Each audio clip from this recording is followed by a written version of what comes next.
तो आज हम डिस्कस करेंगे विज्ञान के 50 इम्पॉर्टेंट प्रश्नों को जो फिजिक्स और केमिस्ट्री से लिए गए हैं। तो चलिए शुरू करते हैं। क्वेश्चन नंबर फर्स्ट है, कार्य का मात्रक है। कार्य का मात्रक है, ऑप्शन ए है जूल, बी है न्यूटन, सी है वाट और डी है डाइन। तो हम जानते हैं कि कार्य का मात्रक जूल होता है। न्यूटन का मात्रक, न्यूटन जो है बल का मात्रक होता है। वाट जो है शक्ति का मात्रक होता है। और डाइन भी जो है बल का मात्रक होता है। एक डाइन बराबर जो होता है 1×10⁻⁻5 न्यूटन होता है। 1 डाइन बराबर इतना होता है। तो इसमें सही ऑप्शन हो जाएगा जूल। नेक्स्ट क्वेश्चन है हमारा, प्रकाश वर्ष इकाई है। प्रकाश वर्ष इकाई है। ऑप्शन ए है दूरी की, बी है समय की, सी है प्रकाश तीव्रता की, डी है उपरोक्त सभी की। हम जानते हैं कि प्रकाश वर्ष जो है दूरी का मात्रक होता है। नेक्स्ट क्वेश्चन है हमारा, डेसिबल किसे मापने के लिए प्रयोग में लाया जाता है। डेसिबल किसे मापने के लिए प्रयोग में लाया जाता है। ऑप्शन ए है रक्त में हीमोग्लोबिन, बी है वातावरण में ध्वनि, सी है पेशाब में शक्कर, डी है वायु में जल वाष्प। तो सही ऑप्शन हो जाएगा वातावरण में ध्वनि। वातावरण में ध्वनि की तीव्रता को डेसिबल द्वारा मापा जाता है। जो सामान्य बातचीत की ध्वनि होती है वो 60 डेसिबल का होता है। नेक्स्ट क्वेश्चन है हमारा, न्यूटन की गति का प्रथम नियम कहलाता है। न्यूटन की गति का प्रथम नियम कहलाता है। ऑप्शन ए है जड़त्व का नियम, बी है गुरुत्वाकर्षण का नियम, सी है संवेग संरक्षण का नियम, डी है गतिशीलता का नियम। तो हम जानते हैं कि न्यूटन की जो गति का प्रथम नियम है उसे जड़त्व का नियम कहते हैं। इस नियम के अनुसार यदि कोई वस्तु विरामावस्था में है तो वह विरामावस्था में तब तक बनी रहेगी जब तक उस पर कोई बाह्य बल न लगाया जाए, या यदि कोई वस्तु गति की अवस्था में है तो उस पर उसकी स्थिति में कोई परिवर्तन तब तक नहीं होगा जब तक कि उस पर कोई बाह्य बल न लगाया जाए। तो हमारा सही हो जाएगा ऑप्शन ए जड़त्व का नियम। नेक्स्ट क्वेश्चन है, माइक्रोफोन ऊर्जा का रूपांतरण करता है। माइक्रोफोन ऊर्जा का रूपांतरण करता है। ऑप्शन ए है विद्युत ऊर्जा का ध्वनि ऊर्जा में, बी है ध्वनि ऊर्जा का यांत्रिक ऊर्जा में, सी है ध्वनि ऊर्जा का विद्युत ऊर्जा में, डी है यांत्रिक ऊर्जा का ध्वनि ऊर्जा में। तो माइक्रोफोन जो होता है ये ध्वनि ऊर्जा को विद्युत ऊर्जा में परिवर्तित करता है। ध्वनि ऊर्जा को विद्युत ऊर्जा में परिवर्तित करता है। और माइक्रोफोन का आविष्कार 1876 ईस्वी में बर्लिनर ने किया था। बर्लिनर ने किया था 1876 ईस्वी में। तो ऑप्शन से हो जाएगा ध्वनि ऊर्जा को विद्युत ऊर्जा में। नेक्स्ट क्वेश्चन है, पृथ्वी के तल का पलायन वेग है। पृथ्वी के तल का पलायन वेग है।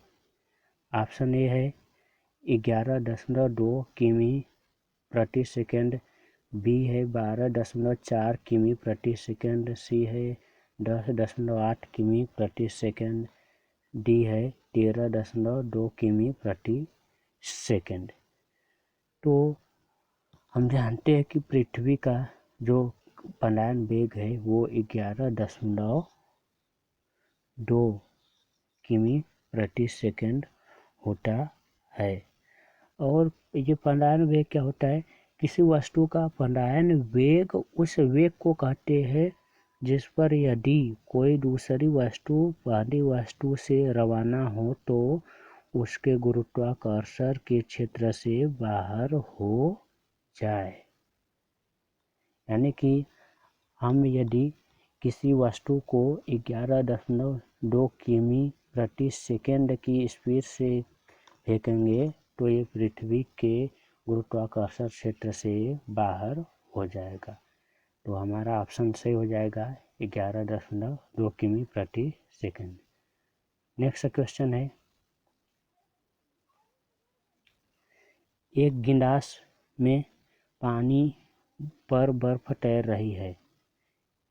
जब बर्फ पूर्णतः पिघल जाए तो पानी का टन बढ़ेगा, घटेगा, अपरिवर्तित रहेगा, पहले बढ़ेगा बाद में घटेगा। तो बर्फ के पिघलने पर पानी का टन अपरिवर्तित रहेगा। नेक्स्ट क्वेश्चन है, एक प्रकाश वर्ष बराबर होता है। एक प्रकाश वर्ष बराबर होता है। ऑप्शन ए है 9.46 इंटू 10⁻15 मीटर। बी है 9.46 इंटू 12 मीटर। सी है 9.46 इंटू 10⁻9 मीटर। ऑप्शन डी है ए एवं बी दोनों। तो हम जानते हैं कि एक प्रकाश वर्ष जो होता है वो 9.46 पूरे 10⁻15 मीटर होता है। तो ऑप्शन हमारा सही हो जाएगा ऑप्शन ए। नेक्स्ट क्वेश्चन है, पानी का घनत्व अधिकतम होता है। पानी का घनत्व अधिकतम होता है। ऑप्शन ए है 0 सेंटीग्रेड, बी है 2 सेंटीग्रेड पर, सी है 4 सेंटीग्रेड पर, डी है 5 सेंटीग्रेड पर। तो पानी का अधिकतम घनत्व 4 सेंटीग्रेड पर होता है। तो ऑप्शन सही हो जाएगा सी 4 सेंटीग्रेड। नेक्स्ट क्वेश्चन है हमारा, वर्षा की बूंदें गोलाकार होती है। वर्षा की बूंदें गोलाकार होती है। ऑप्शन ए है सतही तनाव के कारण, बी है वर्षा जल की श्यानता के कारण, सी है वायु के वातावरणीय घर्षण के द्वारा, डी है ये सभी। तो हम जानते हैं कि सतही तनाव या जिसे हम पृष्ठ तनाव कहते हैं, पृष्ठ तनाव के कारण वर्षा की बूंदें जो होती है वो गोलाकार होती है। तो ऑप्शन ए सही हो जाएगा सतही तनाव के कारण। नेक्स्ट क्वेश्चन है, सोनार अधिकतर प्रयोग में लाया जाता है। सोनार अधिकतर प्रयोग में लाया जाता है। ऑप्शन ए है नाविकों द्वारा, बी है अंतरिक्ष यात्रियों द्वारा, सी है अभियंताओं द्वारा, डी है उपरोक्त सभी के द्वारा। तो सोनार का प्रयोग नेविगेशन के लिए किया जाता है। Sound navigation and ranging. Sound navigation and ranging यही सोनार का पूरा नाम होता है और इसे जो है अधिकांशतः नाविकों के द्वारा प्रयोग में लाया जाता है। नेक्स्ट क्वेश्चन है, वायु में ध्वनि की चाल है। वायु में ध्वनि की चाल है। ऑप्शन ए है 220 मीटर पर सेकंड, बी है 232 मीटर पर सेकंड, सी है 332 मीटर पर सेकंड, डी है 432 मीटर पर सेकंड। तो हम जानते हैं कि वायु में ध्वनि की चाल जो होती है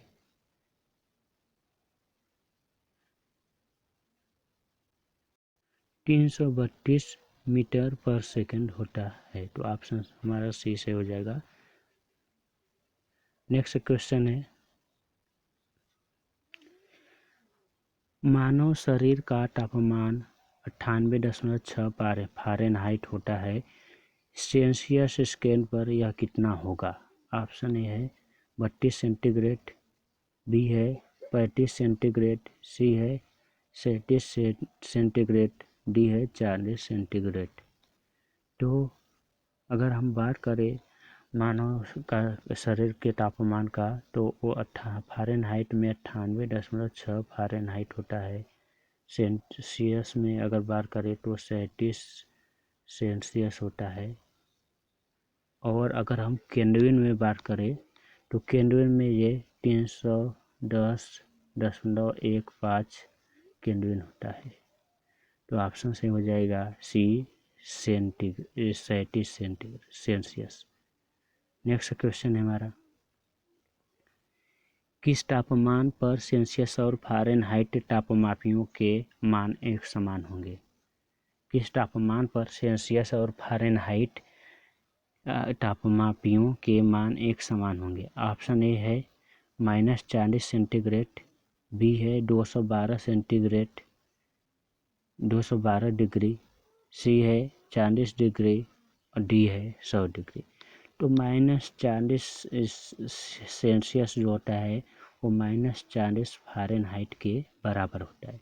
तो ऑप्शन से हो जाएगा -40 सेंटीग्रेड। नेक्स्ट क्वेश्चन है हमारा, न्यूनतम संभव ताप है। न्यूनतम संभव ताप है। ऑप्शन ए है 0 सेंटीग्रेड, बी है -273 सेंटीग्रेड, सी है -373 सेंटीग्रेड, डी है ये सभी। तो न्यूनतम संभव जो तापमान है वो है -273.15 सेंटीग्रेड होता है। कितना? -273.15 सेंटीग्रेड होता है। अगर हम इसी को फ़ारेनहाइट में लें तो ये होगा -459.667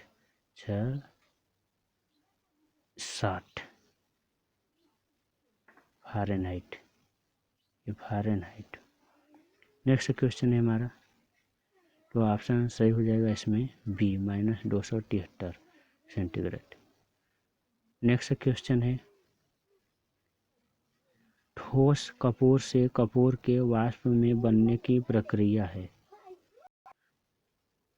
ठोस कपूर से कपूर के वाष्प बनने की प्रक्रिया है। ऑप्शन ए है उर्ध्वपातन, बी है आसवन, सी है क्वथन। ऑप्शन ए है उर्ध्वपातन, बी है आसवन, सी है क्वथन, डी है बहुमुखीकरण। तो जो हम किसी ठोस पदार्थ को गर्म करते हैं, अगर वह सीधे गैसियस अवस्था में परिवर्तित हो जाती है तो इस प्रोसेस को उर्ध्वपातन कहते हैं। जैसे हम सब्लिमेशन कहते हैं। क्या कहते हैं? सब्लिमेशन। नेक्स्ट क्वेश्चन है हमारा, निकट दृष्टि दोष से पीड़ित व्यक्ति के चश्मे में प्रयोग किया जाता है। निकट दृष्टि दोष से पीड़ित व्यक्ति के चश्मे में प्रयोग किया जाता है। ऑप्शन ए है उत्तन लेंस, बी है अवतरण लेंस, सी है उत्तन दर्पण, डी है बेलनाकार लेंस। तो इसमें सही हो जाएगा ऑप्शन बी अवतरण लेंस। निकट दृष्टि दोष के निवारण के लिए अवतरण लेंस का प्रयोग किया जाता है। नेक्स्ट क्वेश्चन है, बिजली के बल्ब का फिलामेंट किस तत्व का बना होता है? बिजली के बल्ब का फिलामेंट किस तत्व का बना होता है? ऑप्शन ए है तांबा, बी है लोहा, सी है सीसा और डी है टंगस्टन। तो बिजली के बल्ब का जो फिलामेंट होता है वो टंगस्टन का बना होता है। किसका बना होता है? टंगस्टन का। और टंगस्टन का जो मेल्टिंग पॉइंट होता है वो 3422 सेंटीग्रेड होता है। कितना? 3422 सेंटीग्रेड। और हम फ़ारेनहाइट में बात करें तो ये होता है 6192 92 डिग्री फ़ारेनहाइट। नेक्स्ट क्वेश्चन है, निम्न में से कौन सा पदार्थ विद्युत का सबसे अच्छा चालक है? निम्न में से कौन सा पदार्थ विद्युत का सबसे अच्छा चालक है? ऑप्शन ए है चांदी, बी है तांबा, सी है सोना, डी है अभ्रक। तो इसमें ऑप्शन सही हो जाएगा धातु के विद्युत प्रतिरोधक की जो क्षमता जिसकी कम होती है वही सबसे अच्छा जो है चालक होता है। तो चांदी जो होता है, चांदी ये विद्युत का सबसे अच्छा चालक होता है। नेक्स्ट क्वेश्चन है,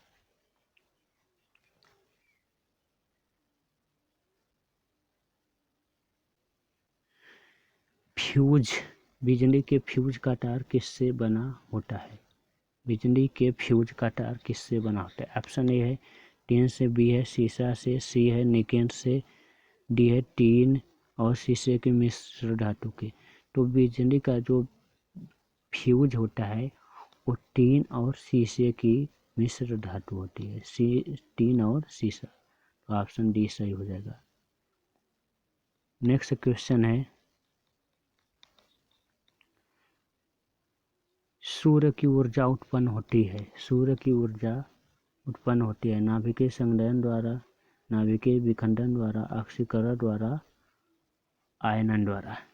तो सूर्य की जो ऊर्जा होती है ये नाभिकीय संघनन द्वारा उत्पन्न होती है, नाभिकीय संघनन द्वारा। और सूर्य जो है, सूर्य में 75% हाइड्रोजन होता है और 25% हीलियम होता है, 25% हीलियम। तो ऑप्शन इसमें से हो जाएगा ए नाभिकीय संघनन। नेक्स्ट क्वेश्चन है हमारा,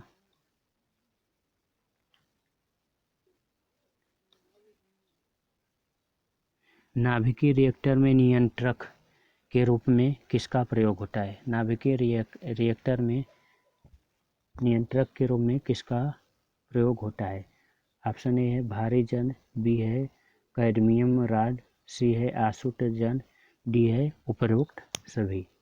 तो नाभिकीय रिएक्टर जो होता है उसमें जो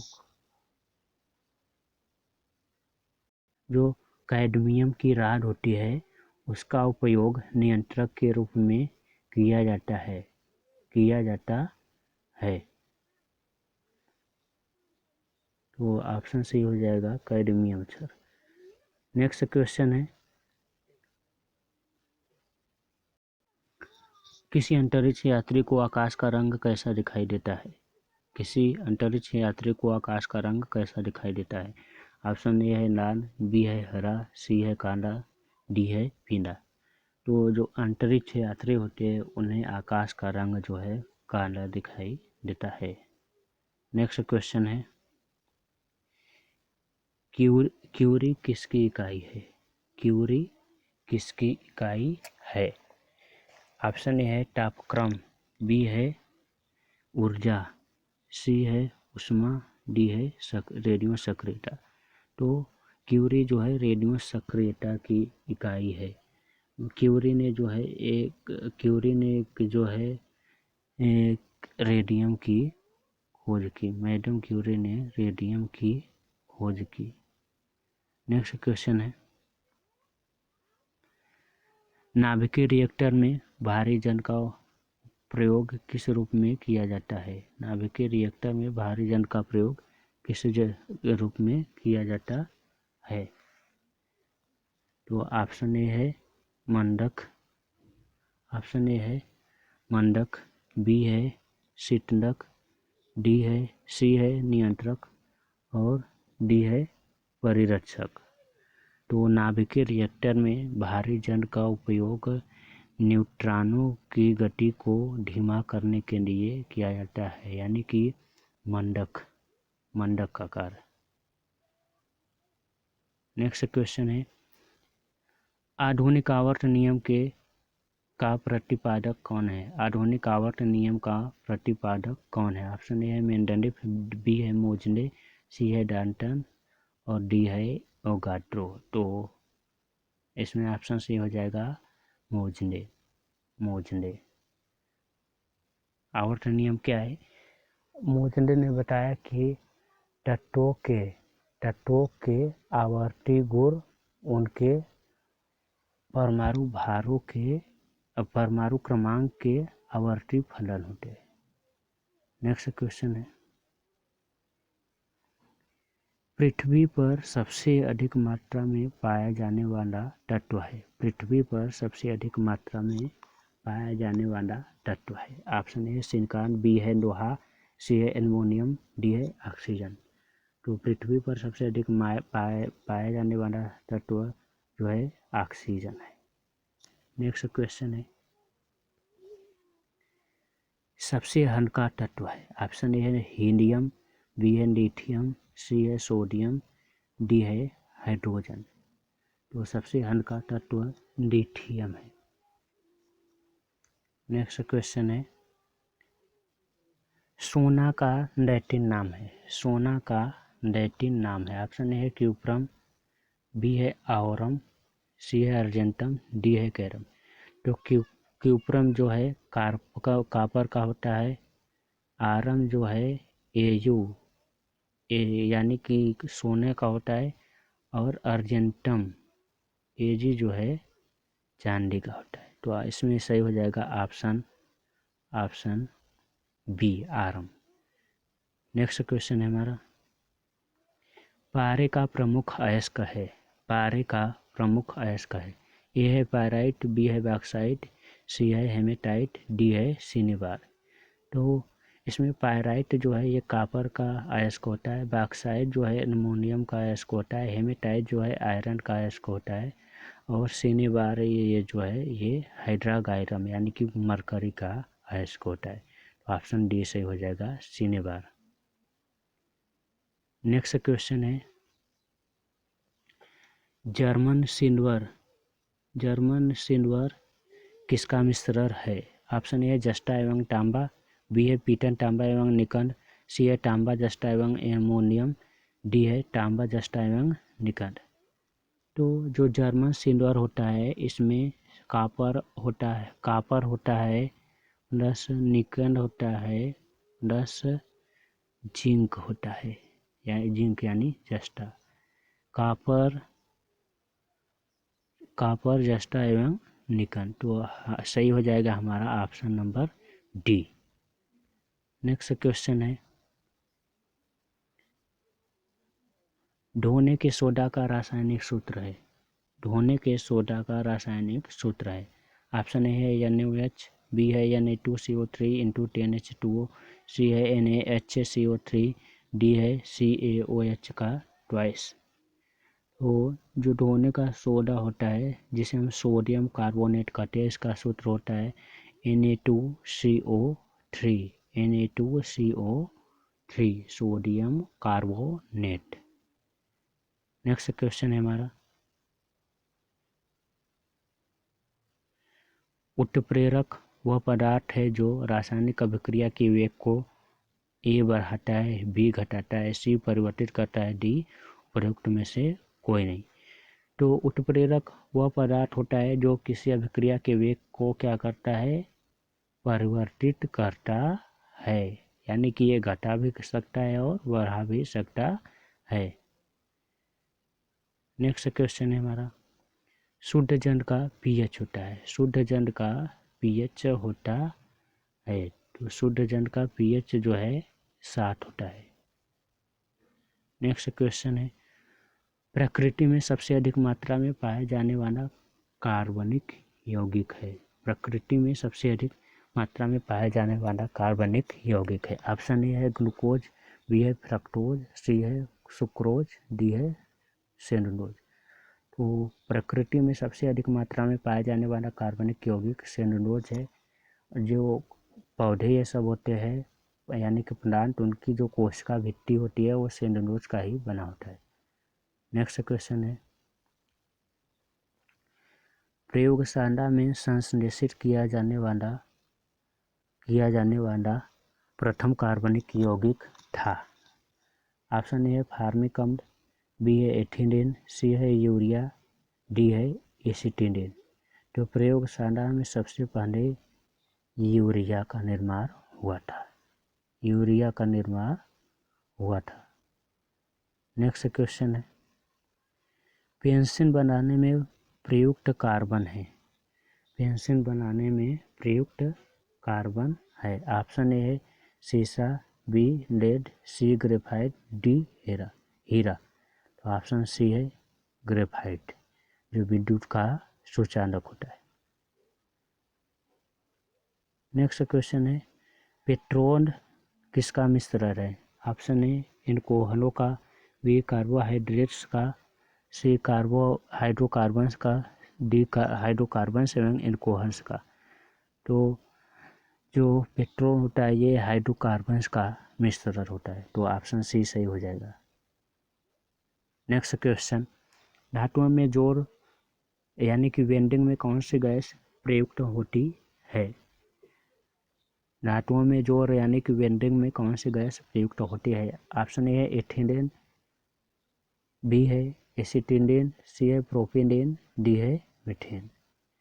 तो एथिलीन का प्रयोग कच्चे फलों को पकाने में किया जाता है, और जो एसिटिलीन होता है CH ट्रिपल बॉन्ड CH, इसका बेसी नाम इथाइन होता है। इसका उपयोग वेल्डिंग यानी कि धातुओं को जोड़ने में किया जाता है, तो ऑप्शन से हो जाएगा बी एसिटिलीन। नेक्स्ट क्वेश्चन है, मांसपेशियों में किस द्रव के एकत्रित होने से थकावट आती है। मांसपेशियों में किस द्रव के एकत्रित होने से थकावट आती है। ऑप्शन ए है लैक्टिक अम्ल, बी है ऑक्जेलिक अम्ल, सी है यूरिक अम्ल, डी है पायरुविक अम्ल। तो इसमें सही हो जाएगा ऑप्शन नंबर ए लैक्टिक अम्ल। लैक्टिक एसिड मांसपेशियों में जमा होने से डर होता है।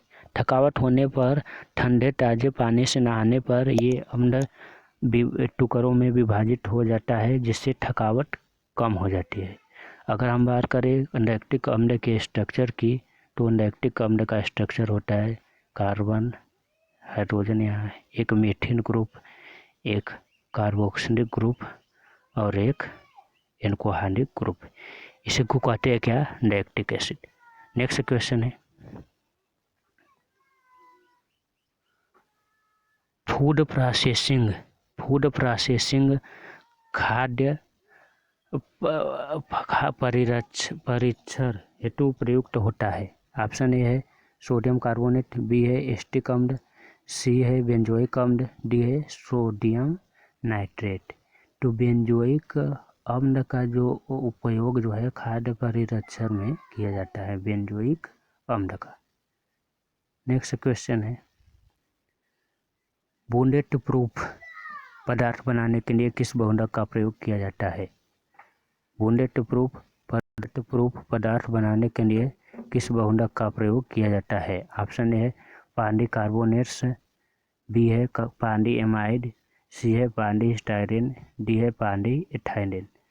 तो बुलेट प्रूफ जो है पदार्थ बनाने के लिए पानी कार्बोनेट का उपयोग किया जाता है। नेक्स्ट क्वेश्चन है, दर्द निवारक के रूप में प्रयुक्त एस्पिरिन का रासायनिक नाम है। दर्द निवारक के रूप में प्रयुक्त एस्पिरिन का रासायनिक नाम है। ऑप्शन ए है एसिटिन सैलिसिलेट, बी है एसिटिन सैलिसिलिक अम्ल, सी है मिथाइल सैलिसिलेट, डी है उपरोक्त में से कोई नहीं।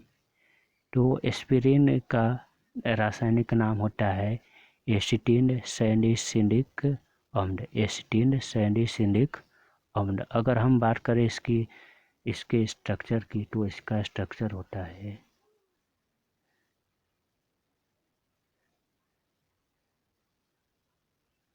कार्बोक्सिलिक ग्रुप, फिर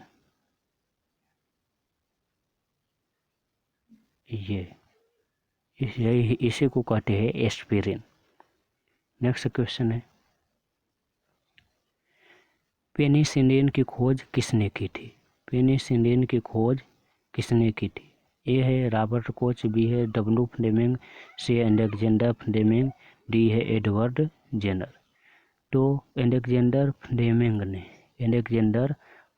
ने 1928 ईस्वी में पेनिसिलिन की खोज की। उन्होंने इसे पेनिसिलियम नोटेटम नामक कवक से प्राप्त किया। नेक्स्ट क्वेश्चन है, सीएनजी में कार्बन का कौन सा यौगिक सर्वाधिक मात्रा में रहता है? सीएनजी में कार्बन का कौन सा मात्रा सर्वाधिक मात्रा में रहता है? ऑप्शन ए है मीथेन, बी है प्रोपेन, सी है ब्यूटेन, डी है इथेन। अगर हम बात करेंगे सीएनजी की, तो सीएनजी का पूरा नाम होता है कंप्रेस्ड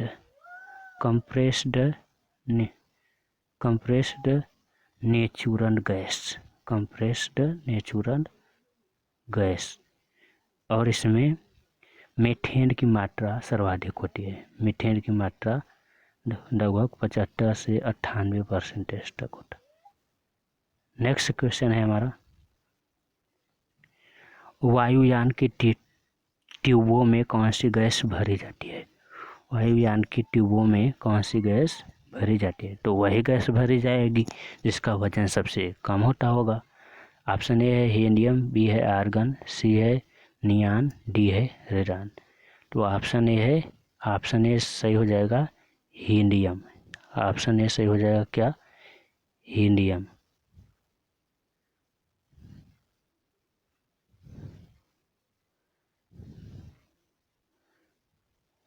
हीलियम यानी कि वायुयान के टायरों में हीलियम गैस भरी जाती है, हीलियम। नेक्स्ट क्वेश्चन है हमारा,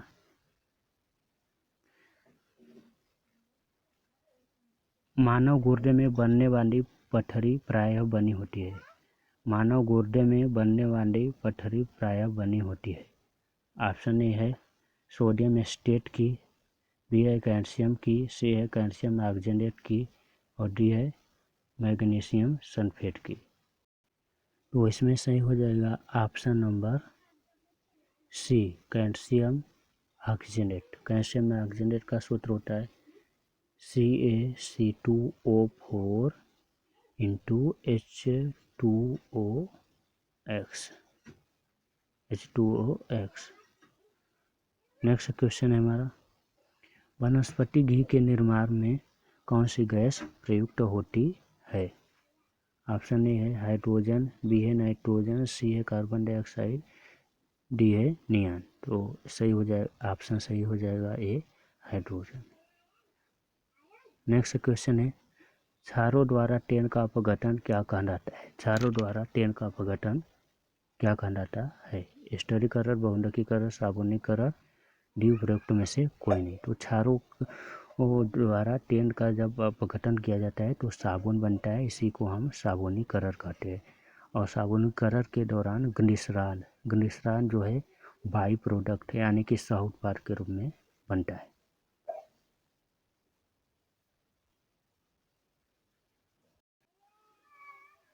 स्टेनलेस स्टील बनाने में प्रयोग किया जाता है। ऑप्शन ए है निकेल और तांबा, बी है क्रोमियम और ग्रेफाइट, सी है बेंजीन और स्टोन, डी है क्रोमियम और निकेल। तो स्टेनलेस स्टील को बनाने में क्रोमियम और निकेल का उपयोग किया जाता